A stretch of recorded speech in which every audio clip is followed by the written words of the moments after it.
So what helps you get ahead faster? Making more money or spending less money? I hear this quite often, and people think that they can't reach their personal financial goals because they don't make enough money. And that's simply not true. Now, part of the problem could be their paycheck, but an equally important, if not more important part is where the money from their paycheck goes. And it all boils down to the simple principle of if you want to get ahead, you'll need to spend less than you make. Now, without a plan for every dollar, your family will not reach their goals. And the money you work so hard to earn, which you can put to use for you to make even more money, will disappear rapidly. It doesn't matter if you make $40,000 a year, if you're pulling in $100K a year. You have to have a budget so your money keeps flowing in the right direction. Now, this is not financial advice, and I'm not a financial advisor, but if you want to reach your financial goals, one of your top priorities should be to spend less than you make. That means if you haven't already, you need to create a budget. And I'm going to tell you a little secret about my budget. I have and still use this very method for allocating my earnings to the right places. The hack that I use is called the zero-based budget method. And now you may be asking yourself, Kevin,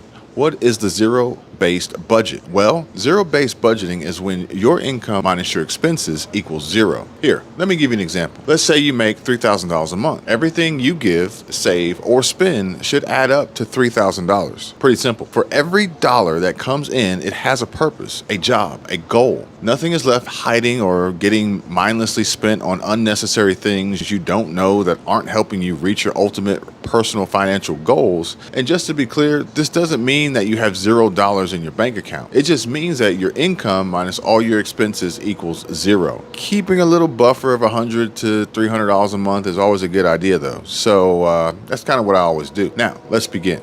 This is how to make a zero-based budget. Before you start making your zero-based budget, log into your bank account or grab those bank statements out of your drawer. They'll come in handy when you're wondering how much you normally make or spend on stuff. Number one, list your monthly income. You can do this the old-fashioned way with a sheet of paper, or you could use a free budgeting app like the one Dave Ramsey uses, Every Dollar. I really like Everyday Dollar because it is simple and easy, and it makes the math that's coming up way easier to calculate. Now, I will include a link so you can download the app if you would like to go check it out. But if you want to get started on paper just to get all the numbers down and then switch over to Every Dollar, that's cool too. So what counts as income? Income will include your regular paychecks and anything extra you plan to bring in during the month. For example, think side hustle or child support. Now, write it all down and add it all up. That's your total monthly income, or what you've got to work with this month. Now that you got that figured out, we're going to move on to the next step. Number two, listing all your expenses. Now that you know what's coming in, it's time to plan for what's going out. Think of everything you spend money on during the month and list out your expenses. Giving,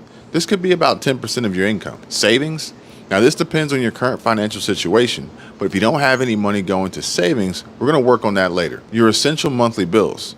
These are the top bills to cover: food, utilities, shelter, transportation, and don't forget other essentials like insurance, debts, childcare, etc. And we're going to include extras too.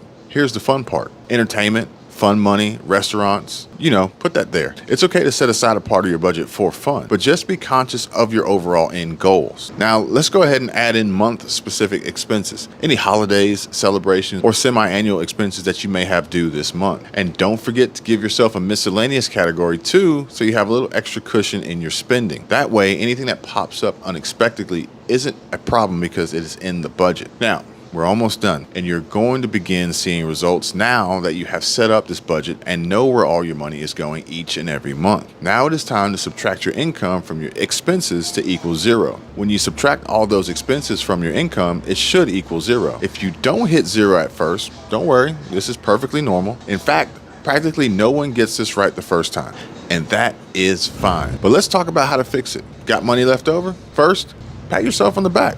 Like, for real, seriously.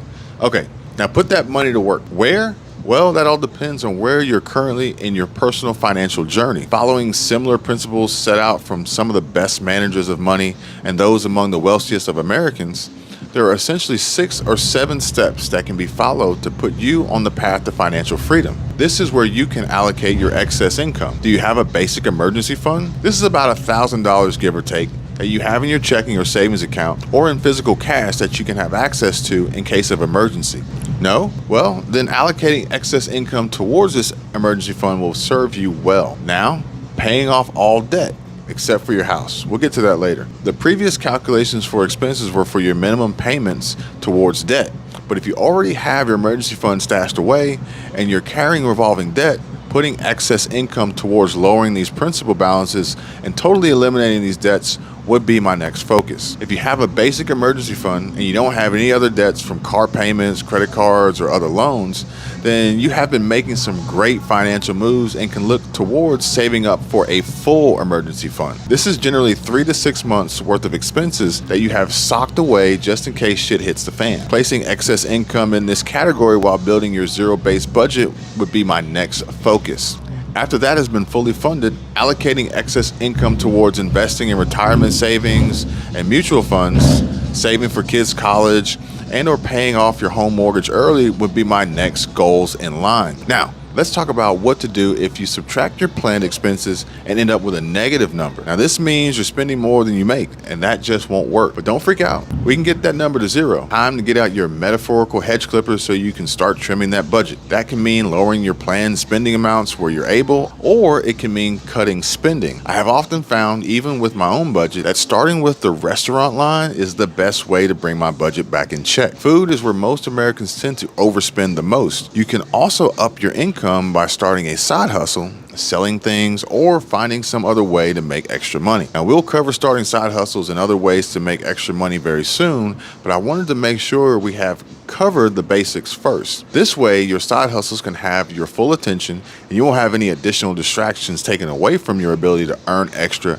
and possibly passive income. But for me, making sure I have a solid budget is my top priority. That's it for making the zero-based budget. Now that you have reached that sum of zero, you're all set. Now, having the zero-based budget is only part of the mission. In order for this plan to be effective, you have to hold yourself accountable for your income and expenses. Tracking your expenses all month long should be a primary focus. I wish I could just set up the budget and leave it, but honestly, that gets you literally nowhere with your money. You've got to get in there and track your transactions, every single one of them. That means any money that comes in or goes out gets put into the right budget line. When you start making $100 from your side hustle, add that to the side hustle income. When you pay the rent, subtract that expense from the housing. When you fill up your gas tank, subtract that from the gas budget line under transportation. This is how I stay on top of my spending. This is how I keep from overspending. And then after tracking all my transactions for the month, I sit down a few days before the end of the month and I make a new budget. While it's true your budget won't change a ton month after month, it will change some. So by creating a new zero-based budget every single month, you're already ahead of the game for what's coming your way. Now comment below and tell me, did you already have a budget in place? Were you tracking your expenses? If not, there's nothing to be ashamed about. We're